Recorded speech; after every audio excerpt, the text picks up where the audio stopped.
Most institutions don't consider Bitcoin a trading vehicle. They consider it as property. They think it's just like a building going up in value over time. And that's the majority of concern around sustainability.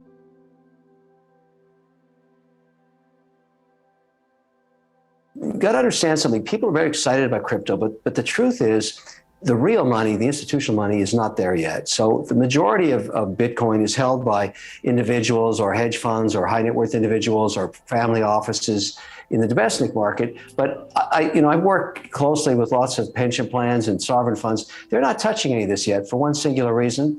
The regulator has not ruled. And secondly, there's no infrastructure to actually be compliant.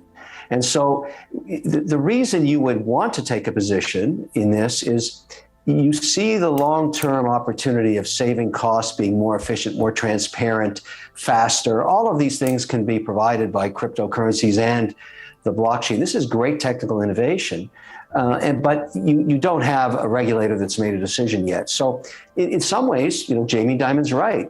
We should get it regulated, but that's also why I'm a shareholder, because in cryptocurrencies, because when the regulator does finally resolve this issue, there's going to be a huge amount of capital that's been sitting on the sidelines coming in to take allocations from the institutional perspective. And that I'm pretty excited about. You have to think about the way the American economy is developed versus the Chinese centrally regulated economy. The innovation, and today in the world, the US economy is still the largest, most productive economy, is because we embrace innovation. Cryptocurrencies, blockchain, all of this is technical innovation and provides productivity enhancement and also reducing fees. The largest market on earth is the currency market. There's just one use case I'd point to you and say that when I want to buy a stock in Swiss francs or in euro or in British pounds or in any other country and be on that domestic exchange, I have to go through the whole FX currency traders platform where I pay fees left and right.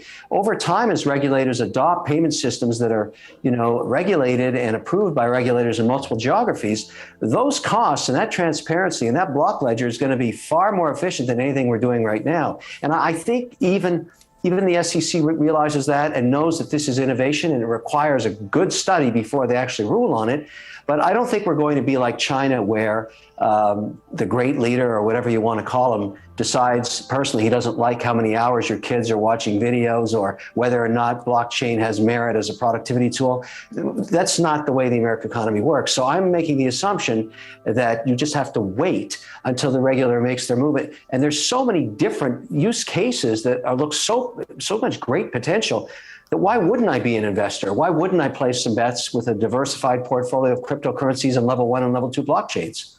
Well, I don't have a crystal ball on those issues. I simply listen to institutional investors. They, off the record, tell me what they're thinking, and they brought up the ESG issue 2 years ago, saying they have ESG committees, they have sustainability committees that look at every asset class, including crypto, including Bitcoin. And at that time, there were lots of people burning coal to create electricity in various geographies around the world to mine Bitcoin. That's simply not sustainable, and it doesn't work, and they didn't want all those coins. The initiative now to solve that problem and to bring in that huge amount of institutional capital that's available to invest in, just let's talk about Bitcoin, the granddaddy of all cryptocurrencies, is to set up operations in places like West Texas, where you can do it with wind and solar and also provide extra electricity to the grid when you're not using it all for mining. And so there's lots of potential there. There's lots of capital being raised to do that. And those coins for these miners are going to be held sequestered. They're going to be awarded using these clean ways of mining them. And they'll be owned by the institutions that have these sustainability mandates. So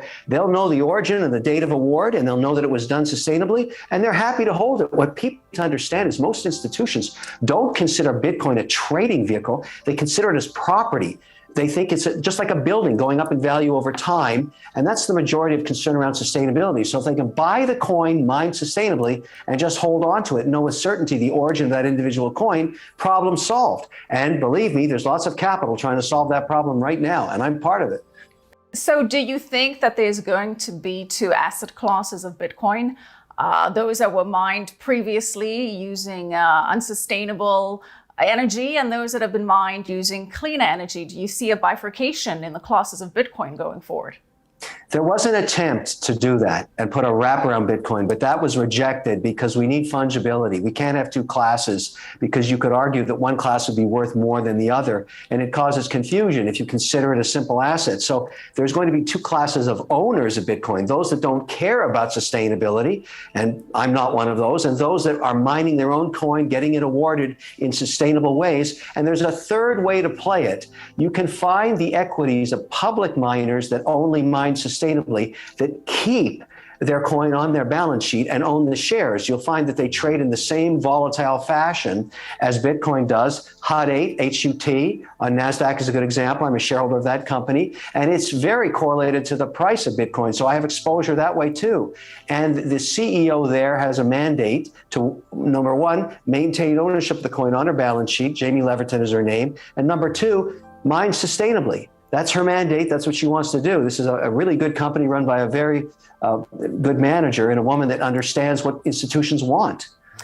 Let's go beyond, if we're going to go macro, let's go beyond Bitcoin, because people think that the only way you can invest in crypto is owning Bitcoin or Ethereum. The truth is there's so much activity going on, so much research, so much development going on in other areas of decentralized finance that there's huge opportunities beyond just Bitcoin. So the way I look at it, the best way, and this is a personal interpretation, I'm not saying that any of the indexes have decided this yet, but I'm now viewing cryptocurrencies and decentralized finance, so-called DeFi, as the 12th sector of the S&P.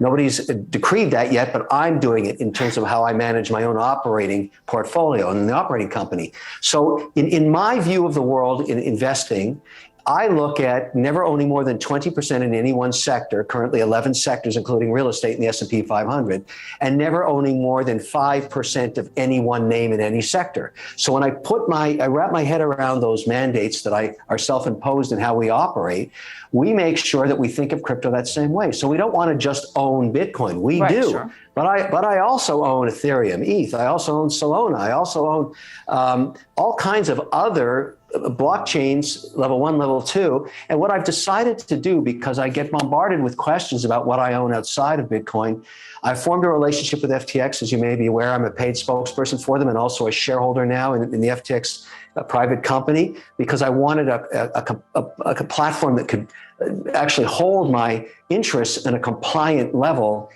basis with compliant infrastructure, so that I can report it to my own internal officers for compliance and my external auditors that can then, of course, sign off on my statements that I have to provide to regulators and the tax authorities and everything else. FTX was big enough to do that, so I'm using them. But I don't want to ever be seen as someone who finds collecting those 12,000 coins out there. And you see this happening on the internet all the time. Somebody starts promoting a coin that no one's ever heard of. I don't want to be involved in any of that. So I'm just going to disclose my holdings. You understand kind of the way I look at it, no more than 20%. Currently, I'm on target to get to 7% in cryptocurrencies and crypto tokens and crypto level 1, level 2 chains by the end of December. And then I'm simply going to disclose what I own.